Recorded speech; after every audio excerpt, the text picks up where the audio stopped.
Hello, thank you for joining me. I have a feeling that I'm going to be leaning on an open door with this one, and that people will be coming through with very contradicting theories. Fine, but please remember, we keep politics, we keep religion off this channel so that we don't upset others. So please challenge what I say, but don't spin it to either of those. So on I go. Forgiveness. I have a friend who says you should always forgive, no matter who, no matter what they've done, no matter how many times they've done it. You should always forgive. And that's just her philosophy. It isn't based on anything other than what she thinks and feels.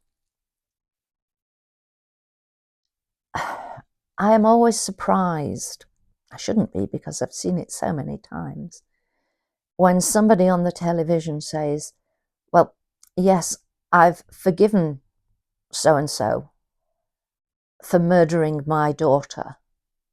What? Okay, they're not a bad person. They've just done a bad thing.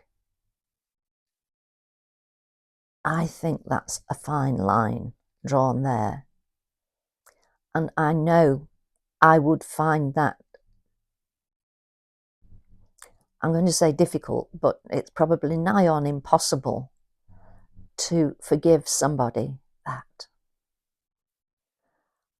I'm happy to forgive people if it's a little something, especially if they apologise. And the apology has to be a sincere one. Not, oh, sorry.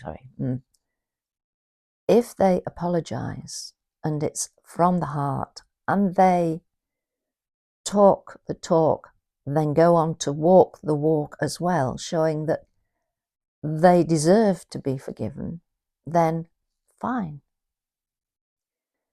But would they do the same for us? I don't know.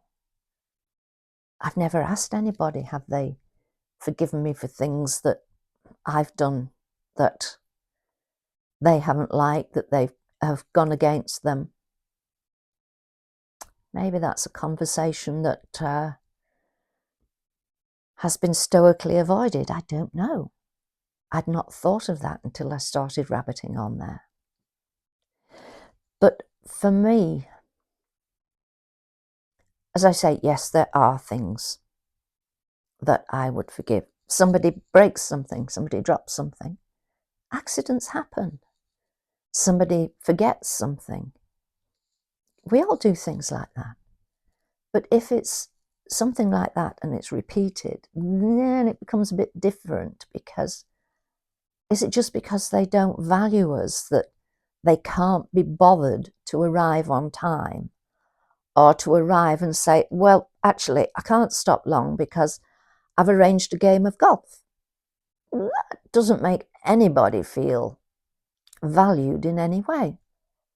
But do we deserve to be made to feel valued?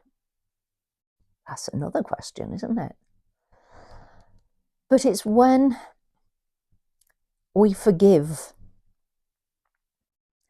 and then the person immediately continues with the words, the behavior, the way of being that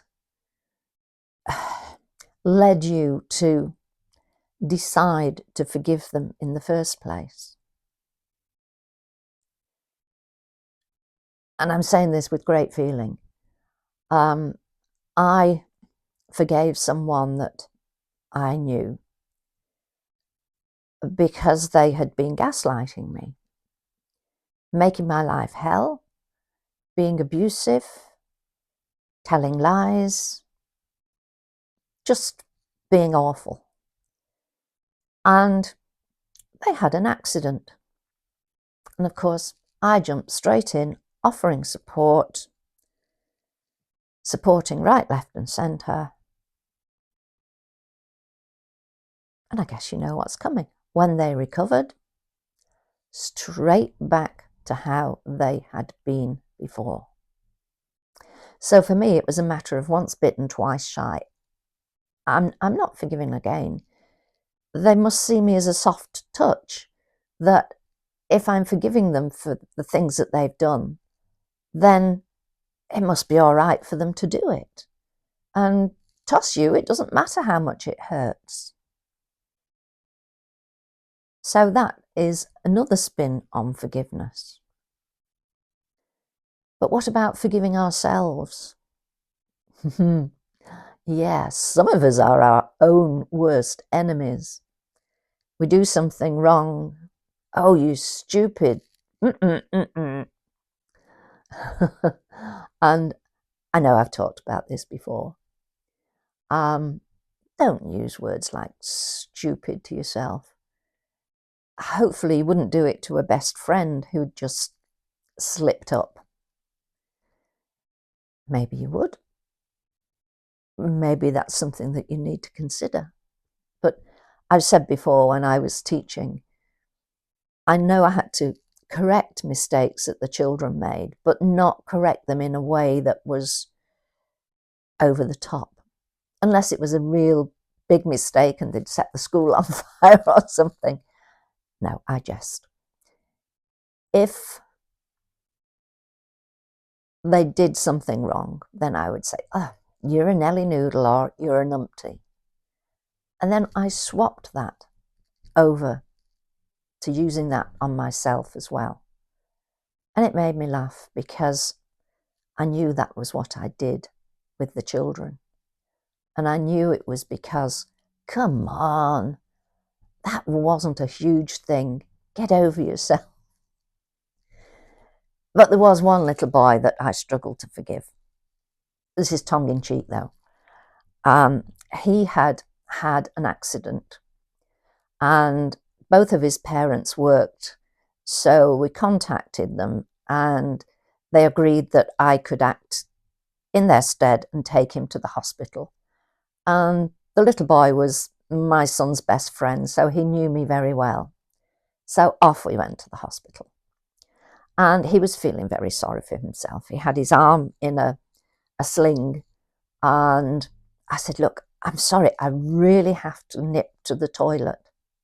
Can you just wait for 1 minute for me? Yeah.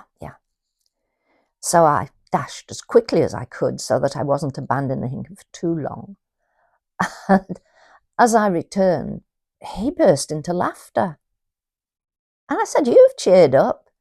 He said, yeah, you've got your dress tucked in your knickers. Oh, well, I looked round the waiting room and I'd done a good turn. People were chuckling.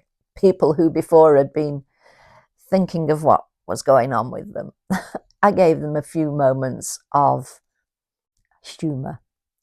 But why did I struggle to forgive him? I said, right, don't you dare tell anybody in school. No, I won't.